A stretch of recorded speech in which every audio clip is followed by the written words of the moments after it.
வணக்கம். நீங்கள் பார்த்து ரசித்துக் கொண்டிருப்பது உங்கள் பாஸ் டிவி. செய்தி வாசிப்பது உங்கள் பி. விஜயன்.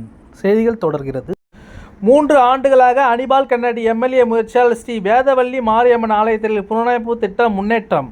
புதுச்சேரி உப்பளம் தொகுதி வேதவல்லி நகர் முஸ்லிம் கல்லறை வீதியில் அமைந்துள்ள அருள்மிகு ஸ்ரீ வேதவல்லி மாரியம்மன் ஆலயத்தின் புனரமைப்பு திட்டம் கடந்த 3 ஆண்டுகளாக அனிபால் கன்னடி எம்எல்ஏ முயற்சியால் உறுதியான முன்னேற்றத்தை கண்டுள்ளது.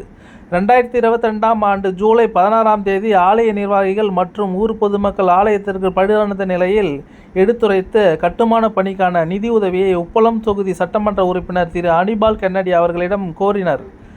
ஏறத்தாழ 50 ஆண்டுகளுக்கு மேல் பழமை வாய்ந்த கருதப்படும் இந்த ஆலயம் உரிய பராமரிப்பின்றி பழுதடைந்துள்ளதாக அவர்கள் தெரிவித்தனர். அதனைத் தொடர்ந்து சட்டமன்ற உறுப்பினர் நேரில் ஆய்வு செய்து தேவையான உதவிகளை செய்ய அடுத்த நாளே ஆலயத்திற்கு சென்று 50,000 நன்கொடை வழங்கினார். இது பொதுமக்களின் மகிழ்ச்சியை நம்பிக்கையும் ஏற்படுத்தியது. அதனைத் தொடர்ந்து 2023 ஆண்டு ஆகஸ்ட் மாதத்தில் நேதாஜி நகர் 2 பகுதிக்கு உட்பட்ட முஸ்லிம் கல்லறை வீதியில் உள்ள இந்த ஆலயத்திற்கான கட்டுமான நிதிக்காக இந்து அறநிலைத்துறையில் இருந்து அங்கீகரிக்கப்பட்ட மதிப்பீட்டுத் தொகையை பெற்றுத்தர வேண்டும் என கோரிக்கையுடன் பொதுமக்கள் திரு அனிபால் கன்னடியை மீண்டும் சந்தித்தனர். அவரும் இதனை மாண்புமிகு முதலமைச்சர் கவனத்திற்கு கொண்டு சென்று பின்னர் அதன் தொடர்ச்சியாக அறநிலைத்துறை ஆணையரை நேரில் சந்தித்து பரிந்துரை செய்வதாக உறுதியளித்தார். இதன் தொடர்ச்சியாக அறநிலைத்துறை வழியாக மொத்தமாக ரூபாய் 3,50,000 மானிய தொகையை முதல் தவணையாக ரூபாய் 1,75,000 பெற்றுத்தரப்பட்டது.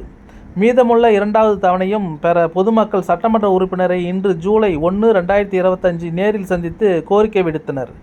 அதன் பேரில் சட்டமன்ற உறுப்பினர் திரு அனிபால் கன்னடி அவர்கள் அறநிலைத்துறை ஆணையரை சிவசங்கரன் மற்றும் மேற்பார்வையாளர் தயாபுரியை சந்தித்து கோயில் பஞ்சாயத்து தலைவர், கழக சகோதரர்கள் மற்றும் ஊர் தலைவர்கள் உடன் இருந்து வர 2வது தவணை பெற நடவடிக்கை எடுத்தார். சட்டமன்ற உறுப்பினர் கோரிக்கையை ஏற்று ஆணையர் விரைந்து மீதமுள்ள ரூபாய் 1,75,000 காசோலை வழங்குவதாக உறுதியளித்தார். இந்நிகழ்வில் கிளை செயலாளர் ராஜசேகர், ஊர் தலைவர்கள் ரங்கநாதன் மற்றும் செந்தாமரை ஆகியோருடன் உடனிருந்தனர்.